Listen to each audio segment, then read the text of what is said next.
अच्छा जी students, we are talking about chapter number 23, second year biology. Chapter name is biotechnology, right. The topic we are going to discuss is PCR, the polymerase chain reaction, right. Doctor साहब, polymerase chain reaction. देखिए students, ये जो PCR topic है ये बड़ा detailed topic है, लेकिन हमारे इस चैप्टर में इसकी बड़ी कम इंफॉर्मेशन दी गई है. बड़ी सिंपल सी चीज़ों को सिंप्लीफाई करके पेश किया गया, तो हम सिंप्लीफाई ही पढ़ेंगे, ठीक है ना. टॉपिक का नाम है polymerase chain reaction, which is also called as PCR, which is also called as PCR. PCR से मुतालिक आपका इतना इंट्रोडक्शन होगा. आजकल कोविड-19 चल रहा है, तो कोरोना टेस्ट के लिए PCR इस्तेमाल किया जाता है. ये वायरल इन्फेक्शंस को जांचने के लिए PCR का इस्तेमाल. बेसिकली ये जीन एम्पलीफिकेशन है. चैप्टर के स्टार्ट में हमने एक चीज़ पढ़ी थी कि there are two kinds of amplification of gene और जीएनए कॉपीइंग. आपने एक जीन को कॉपी करना है तो उसके लिए दो टेक्निक्स हैं. One is recombinant DNA technology, other one is PCR. जब अपने स्मॉलर अमाउंट में जीन की कॉपी करनी होती है तो यूज़ पीसीआर. जब आपको लार्ज अमाउंट में चाहिए होती है, लार्ज स्केल पे चाहिए होती है, तो then you use recombinant DNA technology, जिसको जीन क्लोनिंग भी कहते हैं. स्टूडेंट समझ आई? तो पीसीआर क्या है? Polymerase chain reaction. First of all हम इसे डिफाइन करेंगे. पीसीआर क्या है? PCR is a technique in which millions of copies of a gene or a piece of DNA are produced in a test tube. This is a technique, this is a method in which millions copies of a gene or piece of DNA are produced in a test tube. This is what is called PCR. बच्चों, एक scientist थे carry B for banks मुल्लिस. उन्होंने ये technique 1983 में दरियाफ्त की थी. Carry मुल्लिस ने, बहुत बड़ा नाम है साइंस में कैरी मुल्लिस का. इसको 1993 में नोबेल प्राइज़ मिला था पीसीआर इन्वेंट करने की वजह से, पीसीआर टेक्निक इन्वेंट करने की वजह से. Kary B Mullis. बहुत ज़्यादा इसके ऊपर क्रिटिसिज्म भी होता रहा कैरी बी मुल्लिस के ऊपर, क्योंकि इनके नज़रियात थोड़े से मजहबी थे. ये जो इस्टेब्लिश्ड डोगमास हैं, जो इस्टेब्लिश्ड नज़रियात हैं रिलीजन के, उन पे ज़्यादा बिलीव करता था, साइंस पे थोड़ा कम बिलीव करता था. कैरी बी मुल्लिस कहते थे कि he was a USA scientist, लेकिन ये कहते थे कि जो सुपर पावर्स हैं दुनिया की, ये साइंस के नॉलेज को इंसानों के ख़िलाफ़ इस्तेमाल करती हैं. ठीक है, इस वजह से इन्हें बहुत ज़्यादा क्रिटिसिज्म का शिकार, कंट्रोवर्सी का शिकार भी रहे. बहरहाल हम चलते हैं पीसीआर की तरफ. बच्चों, पीसीआर टेक्निक के कुछ करैक्टरिस्टिक्स हैं, जिनमें से एक करैक्टरिस्टिक ये है कि ये हाईली स्पेसिफिक है. ये टेक्निक है, आपने जिस जीन की कॉपी करनी होती है उसी की करके देती है. मैं इसकी मिसाल देता हूँ. जैसे फोटो कापियर होता है, बिल्कुल ये उसी तरह की एक मशीन है. वो फोटोकॉपी डॉक्यूमेंट्स की करती है और ये फोटोकॉपी जीन्स की करता है. समझ आई बात? जैसे आपके पास बुक है, इसमें 300 पेजेस हैं, आप एक पेज की कॉपी करवा सकते हैं फोटोकॉपी से. बिल्कुल इसी तरीके से आपके पास एक पूरा जीनोम है, हज़ारों जीन्स हैं. किसी एक स्पेसिफिक जीन की अगर आपने कॉपिंग करनी है तो दिस टेक्निक इज़ स्पेसिफिक.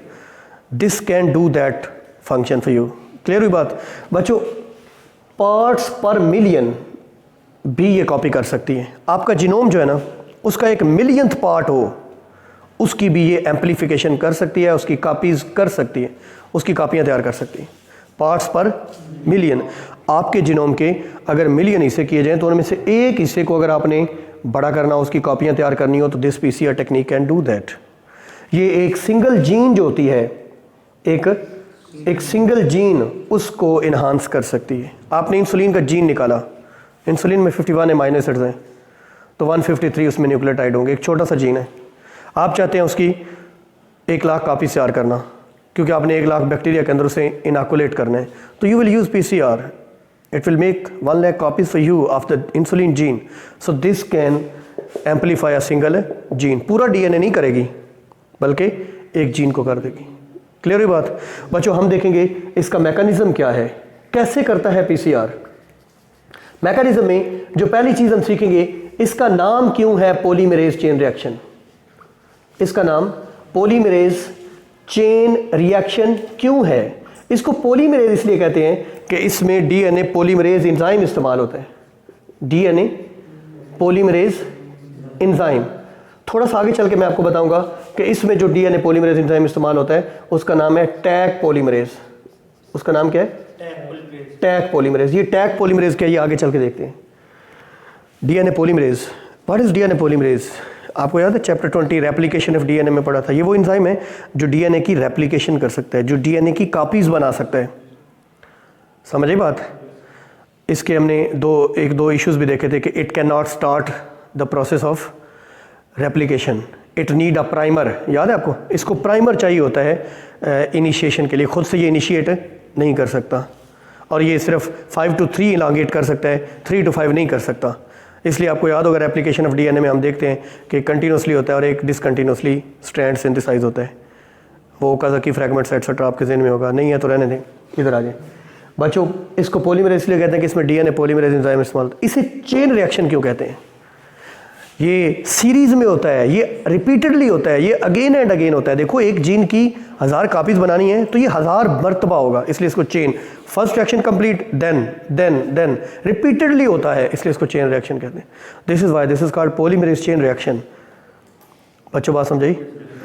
याद है आपको? This is a reaction which can produce millions of copies of a gene in a test tube. Clear बात? This is why this is called chain reaction, this is the polymerase chain reaction. मेरे student समझ आई? क्या PCR ने gene cloning को replace कर दिया है? Gene cloning क्या होती है? Recombinant DNA technology, recombinant DNA technology. क्या उसे इसने रिप्लेस कर दिया है? Not at all. उसकी ज़रूरत ख़त्म नहीं हुई इसके आ जाने से। समझ आई? उसकी ज़रूरत ख़त्म है नहीं हुई। क्यों नहीं ख़त्म हुई? जैसे फोटोकॉपी आ जाने से क्या नई बुक्स लिखने की ज़रूरत ख़त्म हो गई है? बुक्स अभी भी नए डॉक्यूमेंट्स प्रोड्यूस करने की ज़रूरत है। तो बच्चों रिकम्बिनेंट डीएनए टेक्नोलॉजी में हम किसी लिविंग ऑर्गेनिज्म में जीन ऑफ इंटरेस्ट इनॉकुलेट करते हैं और उससे अपने मर्जी के प्रोडक्ट्स, प्रोटीन्स प्रोड्यूस करवा सकते हैं और उसकी मल्टीपल कापीज़ भी for larger period of time, for a complete population हम उसे अभी भी करते हैं। उसकी ज़रूरत ख़त्म नहीं हुई। क्लियर हुई बात? पीसीआर सिर्फ जीन की कॉपीज़ करता है, जीन के प्रोडक्ट नहीं पैदा करता। जैसे इंसुलिन जीन है ना, तो इंसुलिन जीन की 1000 कापीज़ कर देगा। इंसुलिन जीन से इंसुलिन हार्मोन प्रोड्यूस नहीं करवा के देगा।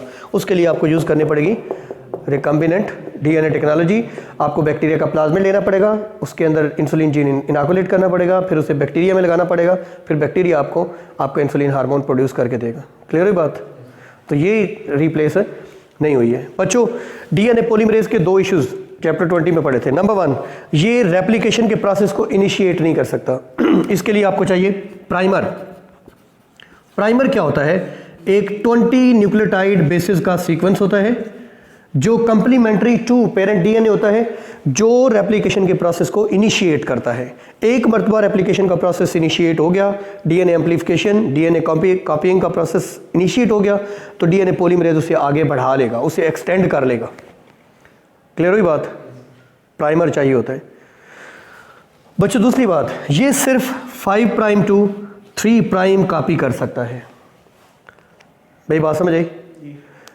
बच्चों अगर मैं इसको ड्रा करूं तो ये हमारे पास एक डीएनए है, ये डबल स्ट्रैंडेड डीएनए है। ये है 3 to 5 और ये है 5 to 3। क्लियर हुई बात? तो सबसे पहला काम पीसीआर में जो होगा ना, उसको बोलते हैं अनीलिंग। अनीलिंग का मतलब होता है heat treatment. Heat treatment 95 degree centigrade के ऊपर इस बैक्टीरिया को, इस डीएनए को डीनेचर किया जाएगा। डीनेचर का मतलब डीएनए के दोनों स्ट्रैंड को अलग अलग करना है। तो बच्चों जब आप 95 डिग्री सेंटीग्रेड पे से हीट अप करेंगे, इस प्रोसेस को कहा जाएगा अनीलिंग। इससे क्या होगा? ऊपर वाला स्ट्रैंड अलग और नीचे वाला स्ट्रैंड अलग हो जाएंगे। इस प्रोसेस को अनीलिंग कहते हैं। ये पहला स्टेप होता है जी पीसीआर में।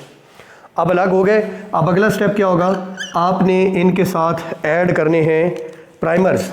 ये एक है, ये दूसरा स्ट्रैंड है। आपने इनके साथ क्या ऐड करने हैं? प्राइमर्स। बच्चों प्राइमर्स ये 3 to 5 है, 3 प्राइम। तो प्राइमर जो है वो यहाँ पे होगा 5 to 3 है ना, और ये 5 to 3 है, तो जो नया बनेगा वो 5 to 3। ये भी प्राइमर ऐड हो गया, ये भी प्राइमर ऐड हो गया। अब आप ऐड करेंगे डीएनए पॉलीमरेज। अब आप ऐड करेंगे डीएनए पॉलीमरेज। ये प्राइमर था, ये भी प्राइमर था, वो इसको एक्सटेंड करके ये भी नया बना देगा और ये भी नया बना देगा। एक डीएनए से 2 डीएनए बन के, एक जीन से 2 जीन्स बन के। क्लियर हुई बात? यहाँ पे आपको ऐड करना होगा डीएनए पॉलीमरेज।